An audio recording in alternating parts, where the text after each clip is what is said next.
प्रधानमंत्री नरेंद्र मोदी 10:45 मतलब 10:45 बजे हेलीकॉप्टर से सीधे गांधी मैदान पहुंचेंगे। सुबह 11 बजे से समारोह शुरू हो जाने वाला है। केंद्रीय गृह मंत्री अमित शाह, रक्षा मंत्री राजनाथ सिंह समेत कई बड़े नेता यहां मौजूद रहने वाले हैं। 11 राज्यों के मुख्यमंत्री, उप मुख्यमंत्री भी यहां रहने वाले हैं। कुल मिलाकर एनडीए शासित जो राज्य है वहां के सभी मंत्री, वहां के सभी मुख्यमंत्री और उप मुख्यमंत्री यहां पर पहुंचेंगे और इस तरीके से ये एक बड़ा भव्य शपथ ग्रहण समारोह यहां पर होने वाला है। अभिजीत, हमारे संवाददाता गांधी मैदान के जिस कोने में मौजूद हैं, उन्हें क्या दिखाई दे रहा है? एक बात तो स्पष्ट है अभिजीत, महिलाओं ने बढ़ चढ़कर वोट भी दिया और महिलाएं बढ़ चढ़कर शपथ ग्रहण समारोह में उत्सव मनाने के लिए पहुंच भी रही।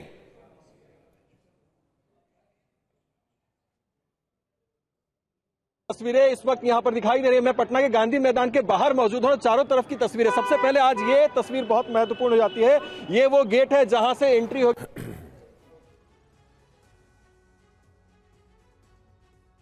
सिग्नल्स का यूं फ्रीज होते जाना एक समस्या है, लेकिन जिस बात का जिक्र हम कर रहे थे, बड़ी तादाद में महिलाएं यहां पहुंची हुई हैं। अनुप्रिया पटेल क्या कह रही हैं आज के इस मौके को लेकर, वो भी सुनिए।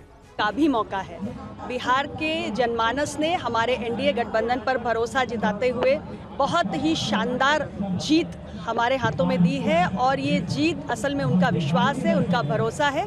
और आज के दिन नई सरकार के शपथ ग्रहण के साथ हमारे एनडीए की सरकार बिहार की जनता की आकांक्षाओं को नए पंख देने का काम करेगी। जनता के बड़ा मैंडेट यानी बड़ी उम्मीदें, उन सभी उम्मीदों पर खरा उतरने में कोई कसर नहीं छोड़ेगी। मैं आज शपथ लेने वाले माननीय मुख्यमंत्री श्री नीतीश कुमार जी के साथ साथ उनके पूरे मंत्रिमंडल को बहुत ढेर सारी बधाई और शुभकामनाएं देती हूँ।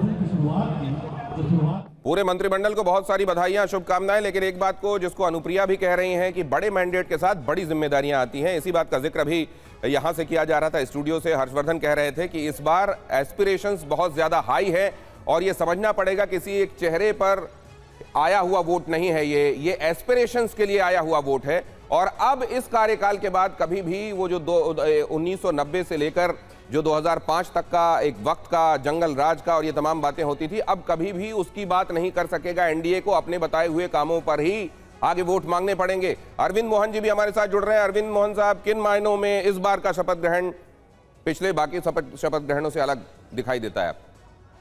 नहीं, आज कायदे से बदलाव होता है, नए लोग आएंगे तो उत्साह रहता है। इतने मैसिव मैंडेट का वो नहीं है, लेकिन इतना मैसिव मैंडेट मिलना और डबल इंजन, सचमुच की डबल इंजन की सरकार बने तो उससे उम्मीदें फिर होंगी कि, लेकिन इसके पीछे वायदों का इतना बड़ा बोझ है। मैं मानता हूं कि इतना इन्होंने वायदा कर दिया है पहले, जो चीज़ें शुरू की हैं वो, और फिर नई चीज़ों का इतना बड़ा बोझ है कि वो इस सरकार के लिए एक परेशानी बनेगा।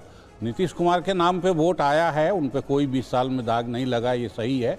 लेकिन जो लिस्ट और आ रही है, मुझे नहीं लगता कि पिछली सरकार से इस सरकार में बहुत ज़्यादा फर्क आने वाला है।